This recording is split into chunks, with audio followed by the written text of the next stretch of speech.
पोळ्याच्या सणाचं औचित्य साधून मोठ्या प्रमाणामध्ये शेतकरी जे आहेत ते आपल्याला बैलांच्या सजावटीचं साहित्य जे आहे ते घेतानाचं चित्र जे आहे ते पाहायला मिळतं आहे.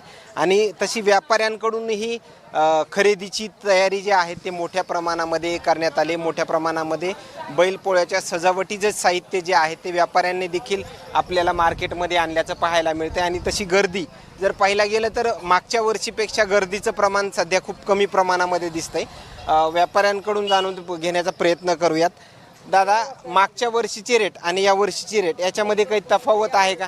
काही रेट 10-20 रुपयानं वाढलेत का? वाढलेत ना.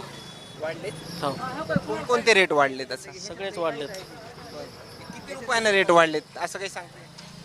नाही तसं 5 रुपयानं 6-10 रुपयानं वाढलेत. कमी प्रमाणामध्ये वस्तू का सगळ्याच वस्तूच्या पाठीमागे रेट वाढले? प्रत्येक ह्याच्या पाठीमागं